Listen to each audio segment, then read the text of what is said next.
السلام علیکم ورحمۃ اللہ وبرکاتہ۔ رمضان المبارک کے بابرکت مہینے میں قرآن کریم کی بعض آیات کا ہم مطالعہ کر کے اس کو قرآن کریم کی دوسری بعض آیات سے جوڑنے کا ایک سلسلہ کر رہے ہیں۔ اس ضمن میں جس آیہ مبارکہ سے ہم نے آغاز کیا تھا وہ آیہ مبارکہ ہے جسے آپ کافی عرصے سے سنتے آ رہے ہیں، اور رمضان المبارک کے مہینے میں خاص طور پر یہ آیہ مبارکہ تلاوت کی جاتی ہے کہ اے لوگوں جو ایمان لائے ہو، یا ایھا الذین آمنوا کتب علیکم الصیام کما کتب علی الذین من قبلکم لعلکم تتقون۔ اس آیہ مبارکہ میں جیسا کہ میں نے آپ سے پہلے بھی ذکر کیا تھا کہ وہ راز چھپا ہے جو بتاتا ہے کہ روزے کیوں فرض کیے گئے ہیں، کہ اے لوگوں تمہیں روزے اس لیے دیے گئے ہیں، اور یہ تم پہلے نہیں ہو، تم سے پہلے بھی امتوں کو روزے دیے گئے تھے تاکہ تم تقوی اختیار کرو۔ تو کنجی تقوی کی ہے۔ اور اس ضمن میں ایک درس میں نے آپ کو پچھلی دفعہ دیا تھا سورہ بقرہ کی پہلی 5 آیات سے متعلق کہ آخر وہ کون لوگ ہیں جو تقوی والے ہیں اور وہ کرتے کیا ہیں۔ تو جو تقوی والے ہیں وہ کچھ عمل کرتے ہیں جن کو اللہ سبحانہ و تعالیٰ نے سورہ بقرہ میں بڑی تفصیل سے بیان فرمایا ہے، اور ساتھ ہی ساتھ یہ ذہن میں سوال آتا ہے جو انسان قرآن سے پوچھ سکتا ہے، اور قرآن میں نے آپ کو بتایا تھا کہ کلام اللہ ہے۔ قرآن میں آپ کو ایسی چیزیں ایسے جوابات ملتے ہیں اور ایسے زاویے کھلتے ہیں کہ انسان کو ایسے معلوم ہوتا ہے کہ گویا یہ کتاب ہم سے کلام کر رہی ہے، بات کر رہی ہے۔ تو قرآن کریم میں ان لوگوں سے متعلق جو تقوی کا راستہ اختیار کرتے ہیں کیا کہا جاتا ہے؟ وَبَشِّرِ الَّذِينَ آمَنُوا، اے میرے پیارے نبی صلی اللہ علیہ وآلہ وسلم، یہ جو ایمان والے ہیں نا، جو تقوی کے راستے پہ چلنے والے ہیں، جو نمازوں کو قائم کرنے والے ہیں، جو زکوٰۃ کو دینے والے ہیں، جو اپنے معاملات صحیح کر کے چلنے والے ہیں، حقوق اللہ اور حقوق العباد اور حقوق النفس یہ سب ساتھ لے کے چلنے والے ہیں کہ اللہ کا حق بھی ادا کرتے ہیں، اللہ کے مخلوق کا حق بھی ادا کرتے ہیں، اپنی ذات کا حق بھی ادا کرتے ہیں، تو ان لوگوں کو خوشخبری سنا دیں۔ اے میرے نبی ان لوگوں کو آپ اپنی زبان مبارک سے خوشخبری سنا دیں۔ وَبَشِّرِ الَّذِينَ آمَنُوا، کیونکہ ایمان لائے ہیں، اور صرف ایمان لانے پہ انہوں نے اکتفا نہیں کیا، وَعَمِلُوا الصَّالِحَاتِ، اس کے بعد نیکیاں بھی کیں۔ جیسا کہ اللہ نے سورہ العصر میں فرمایا نا کہ خسارے میں ہے انسان خسارے میں ہے، مگر خسارے میں کون نہیں ہے؟ إِلَّا الَّذِينَ آمَنُوا، وہ خسارے میں نہیں ہیں جنہوں نے ایمان لایا اور وعملوا الصالحات اور پھر نیک اعمال کیے۔ اسی طرح سورہ 3 میں بھی فرمایا کہ الا الذین آمنوا وعملوا الصالحات، وہ جو ایمان لائے اور نیک عمل کیے، فلہم اجر غیر ممنون، ان کے لیے کبھی نہ ختم ہونے والا اجر ہے۔ تو یہاں بھی کیا فرمایا کہ اے میرے پیارے نبی انہیں بشارت دے دیں کہ یہ ایمان لائے ہیں، یہ ایمان والے ہیں، اور ساتھ عمل صالحہ بھی ہے۔ تو عمل صالحہ اگر ایمان کے تابع ہو تو قبول ہے، اور اگر عمل صالح ہو، دیکھنے میں عمل صالح معلوم ہوتا ہے پر ایمان کے تابع نہ ہو تو اللہ کی بارگاہ میں مقبول نہیں ہے۔ مثال کے طور پہ کوئی انسان دہریہ ہو پر جھوٹ نہ بولتا ہو، تو اس سے پوچھے نا جھوٹ تو کیوں نہیں بولتا، تو وہ کہے گا کہ ان ایتھیکل ہے، ایتھکس کے خلاف ہے۔ اور مسلمان سے پوچھو کہ جھوٹ کیوں نہیں بولتے، ان کا کہ اللہ نے منع کیا۔ فرق ہے، دونوں جھوٹ نہیں بول رہے، لیکن مسلمان جھوٹ نہیں بول رہا کیونکہ اللہ نے منع کیا ہے۔ وہ اللہ کی رضا حاصل کرنے کے لیے ہر وہ کام کرتا ہے جو اللہ نے کہا ہے کرو، اور ہر وہ کام نہیں کرتا جسے اللہ نے کہا کہ نہیں کرو۔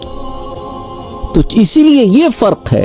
تو عمل صالح بظاہر نظر نیک آنے والا کام، اس کا دار و مدار ایمان پر ہے، اس لیے فرمایا کہ جو ایمان لائے اور نیک عمل کیا، ان لہم جنات، اے لوگ جو ہے نا ان کے لیے جنتیں ہیں۔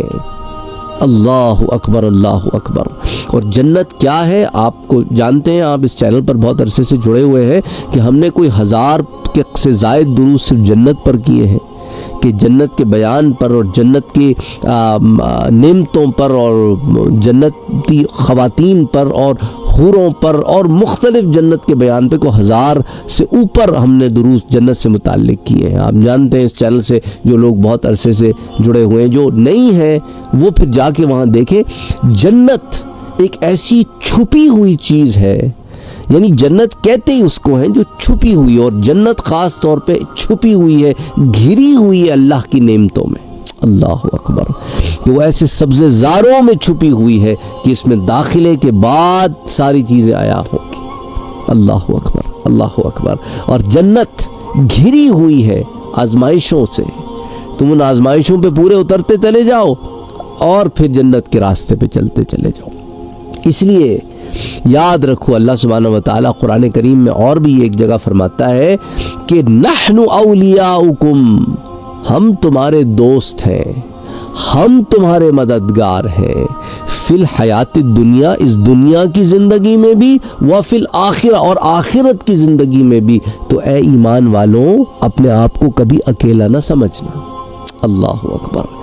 اے تقوی والوں، تم جو پرہیزگاری کا راستہ اختیار کیے بیٹھے ہو نا، اسے رائے گا نہ جا سمجھنا کہ جا رہا ہے۔ تم یہ جو اپنے نفس کو قابو کیے بیٹھے ہو، اور لوگ اس دنیا کی چکا چوند رانائیوں میں کھوئے ہوئے ہیں، گناہوں میں پڑے ہوئے ہیں، بظاہر وہ لذتیں اٹھا رہے ہیں، تم نفس کو روکے بیٹھے ہو، تو یاد رکھنا کہ ہم تمہارے دوست ہیں، اس دنیا میں بھی اور آخرت میں بھی۔ یہاں بھی تمہارے لیے آسانیاں ہیں اور وہاں بھی تمہارے لیے آسانیاں ہیں۔ اب لوگ کہتے ہیں کہ بھئی یہاں پر تو کیا آسانیاں ہیں، یہاں تو لوگ کہتے ہیں جی غم ہے اور مشکلات ہیں اور پریشانیاں ہیں، اور یہ سب سے بڑی آسانی ہمارے اور تمہارے لیے پتہ ہے کیا ہے؟ سب سے بڑی اللہ کی نعمت کیا ہے؟ ایمان۔ اللہ نے ایمان دیا ہے، ایمان سے نوازا ہے۔ اس لیے آخرت کی زندگی جب شروع ہوتی ہے نا، قبر سے ہی شروع ہو جاتی ہے، انسان کی روح نکلتے ہی آخرت کی زندگی شروع ہو گئی۔ تو اللہ کیا فرماتا ہے قرآن میں؟ یثبت اللہ الذین آمنوا بالقول الثابت، اللہ سبحانہ و تعالیٰ تمہیں مضبوطی عطا فرمائے گا خاص اپنے کرم سے، چاہے وہ قبر کے معاملات ہوں، چاہے وہ حشر کے معاملات ہوں۔ اللہ کی طرف سے خاص اس بات عطا ہوگا تمہیں، ایک خاص استقامت، ثابت قدمی تمہیں عطا ہوگی۔ You will be study in all those process, ہی سارے وہ جو پروسیس آئیں گے اس میں، کیونکہ اللہ سبحانہ و تعالیٰ تمہیں مدد پرووائڈ کرے گا۔ یثبت اللہ الذین آمنوا، اس پر ہم نے باضابطہ ایک پورا درس دیا ہے، آپ نے شاید سنا بھی ہوگا کہ قبر میں جو اللہ کی خاص مدد آتی ہے، اور اس میں جو روایتیں ہیں اسی آیہ مبارکہ کی تفسیر میں، کہ اللہ سبحانہ و تعالیٰ استقامت دیتا ہے بالقول الثابت، ایک ایسے قول سے جو تمہیں استقامت دے گا، اور یہ کہ فی الحیات الدنیا و فی الآخرہ، اور یہ نہیں کہ صرف آخرت میں، اس دنیا کی زندگی میں بھی۔ یہ جو ایمان ہے نا، ایک بڑی طاقت ہے۔ آپ دیکھیں نا اصحاب کہف کا آپ نے واقعہ قرآن کریم میں پڑھا ہوگا کہ وہ چند نوجوان ہیں، لیکن وقت کے بادشاہ سے ٹکر لے لی انہوں نے۔ وہ کون سی طاقت تھی جس نے اسے اس بادشاہ کے آگے کھڑا کر دیا؟ حضرت بلال حبشی ہیں، غلام ہیں، سزا دیے جاتے ہیں، بہت سخت سزائیں دی جاتی ہیں انہیں، اور وہ مسکراتے رہتے ہیں، وہ صرف احد احد کہتے رہتے ہیں۔ یہ اتنی شدید جسمانی تکلیف میں اتنی زیادہ استقامت کہاں سے آئی؟ یہ اللہ کی طرف سے آئی ہے، یہ ایمان کی طاقت ہے، ایمان کی طاقت ہے۔ حضرت عثمان غنی رضی اللہ تعالیٰ عنہ کو ان کے اپنے چاچا نے بند کر دیا تھا، باندھ دیا تھا گھر میں۔ حضرت عمر رضی اللہ تعالیٰ عنہ کے گھر کا محاصرہ ہو گیا تھا۔ امین، آپ مثالیں اٹھا کے دیکھیں، حضرت سعد ابن ابی وقاص اپنی ماں کے چہیتے، ماں نے بات چیت بند کر دی تھی، کہا جب تک تو ایمان نہیں چھوڑے گا میں کھانا نہیں کھاؤں گی، میں ایسے ہی دھوپ میں پڑی رہوں گی، جوئیں پڑ جائیں صاف نہیں کروں گی۔ لیکن ایمان کی طاقت ایسے تھی کہ ان سب کو گھٹنے ٹیکنے پڑے، ایمان والوں نے ایمان کا سودا نہیں کیا۔ اللہ اکبر، اللہ اکبر، اللہ اکبر۔ تو اللہ سبحانہ و تعالیٰ اس دنیا میں اور آخرت میں دونوں مقامات پہ اس بات دیتا ہے۔ اور جنت جگہ بھی ایسی ہے کہ جس میں اس کے بارے میں اللہ فرماتا ہے فیہا ما تشتہی انفسکم، اس کے اندر تمہاری خواہشات جو ہیں نا وہ سب وہاں پوری ہوں گی۔ وَلَكُمْ فِيهَا مَا تَدَّعُونَ، اور جو تم مانگو گے تمہیں عطا ہوگا۔ اللہ اکبر۔ اچھا، اب ہمارے ہاں لوگ کیا کرتے ہیں، جب یہ آیہ مبارکہ پڑھتے ہیں نا تو وہ ایک نفس امارہ میں ہے نا ہم سارے، تو نفس امارہ الا قلیل من عباد اللہ کے تھوڑے سے بندوں کو چھوڑ کے ہم سب کے تو نفس بڑے خراب ہیں، وہ نفس امارہ والی خواہشیں کہتے ہیں ہم جنت میں، نفس امارہ والی خواہشیں ان کو جنت میں بھی آتی ہیں، حالانکہ وہ یہ بھول گئے ہیں کہ اللہ قرآن میں کیا فرماتا ہے کہ یا ایتھا النفس المطمئنہ ارجعی الی ربک راضیۃ مرضیہ فادخلی فی عبادی وادخلی جنتی۔ جنت والے تو نفس کاملہ میں ہیں، نفس امارہ میں نہیں ہے۔ تو جنتی اپنے نفس کی جو خواہش کا اظہار کرے گا وہ نفس جنت کے مطابق ہوگا تو کرے گا، وہ ایسی کوئی گھٹیا خواہش نہیں کرے گا۔ تو جب ہم جنت کی بات کرتے ہیں اور ہمارے ہاں مسلمان اپنے آپ کو بائی ڈیفالٹ جنتی جو کنسیڈر کرنا شروع کر دیتے ہیں، لیکن جب اپنی خواہشات کی فہرست نکال کے ٹیبل پہ رکھتے ہیں تو دیکھ کر حیرانی ہوتی ہے کہ یہ مسلمان جنت میں بھی یہ سب کچھ چاہتا ہے۔ مطلب یعنی اس کو اپنا زاویہ بدلنے کی بہت ضرورت ہے۔ جنت تو بعد میں پڑی جائے گی، پہلے یہ تو دیکھو کہ کہاں پہ کیا خواہش کر رہے ہو۔ وہ کہتے ہیں دیکھو اللہ کہتے ہیں نا وہاں جو مانگو گے ملے، لیکن وہاں پہ جنتی کوئی ایسی غلط خواہش کرے گا نہیں نا۔ وہ خواہش کیونکہ آپ میں اس کا مطلب ہے آپ کو جنتی سمجھ میں نہیں آیا ابھی۔ آپ نے اپنے اسی پیکر کو جس کے اندر نفس حاوی ہے اور روح دبی ہوئی ہے، اسی کو آپ نے جنت میں لا کے پہنچا دیا ہے اور سمجھتے ہیں جنت میں یہ انسان ایسے جائے گا۔ نہیں، ایسے نہیں جائے گا۔ اس طرح جائے گا تو جنت بھی بگاڑ دے گا۔ جتنی ہم میں ہوس، نفس پرستیاں اور ہمارے اخلاقی بیماریاں اور رذائل ہمارے اندر بھرے ہوئے ہیں، ہم تو ایک آوا بگاڑ کے رکھ دیں گے۔ تو جنت کا تو معاملہ ہے ہی نہیں۔ جنت پہ تو ہر جنتی ایک دل پہ ہے، انہوں تو کوئی مسئلہ ہی کوئی نہیں ہے وہاں۔ تو اس لیے یاد رکھو کہ جب آیات قرآن کی پڑھا کرو نا تو ان کو اپنے نفس کے مطابق نہ سمجھ لیا کرو، ان کو ان کے سیاق و سباق میں سمجھا کرو کہ بات کہاں کی ہو رہی ہے، وہ جو ان کی اور بات کن کی ہو رہی ہے۔ جنتیوں کی بات ہو رہی ہے، یہ کوئی محلے کی بات نہیں ہو رہی، اس دنیا میں چلتے پھرتے عام انسانوں کی بات نہیں ہو رہی، جنتی کی بات ہو رہی ہے۔ وہ ایک کوالیفیکیشن ہے، وہ ایک کرائٹیریا ہے۔ یعنی ہم ہیں پہلی جماعت کے طالب علم اور ہماری خواہشیں بھی پہلی جماعت کے طالب علموں والی ہیں۔ ہمیں اگر یونیورسٹی میں بٹھا دیا جائے، ہم کہیں کہ اگر یہی 5 سال 6 سال کا بچہ یونیورسٹی میں بیٹھ جائے جا کے تو پھر وہی بچکانا ہوگا نا۔ لیکن جنت میں جانے والا یہ بچکانا پن نہیں رکھے گا، وہ ماسٹر ہوگا، PhD ہوگا وہ۔ تو سوچ کا فرق ہے۔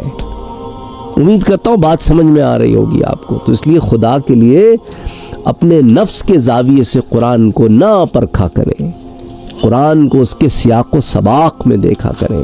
اس لیے جب یہ ایک بات کہی جائے تو اس کا مطلب وہ ہوگا کہ جنتی اپنے معیار جو اس کا مقام ہوگا نا، جو اس کی کوالیفیکیشن ہوگی بطور جنتی کے، اس کے مطابق اپنی خواہشات کا اظہار کرے گا، اس کے مطابق چیزیں چاہے گا۔ اور جنتی کا چاہنا کیا ہے؟ وہ کسی چیز کو دیکھے، اس کے من کو بھائے، اس کی ہو گئی۔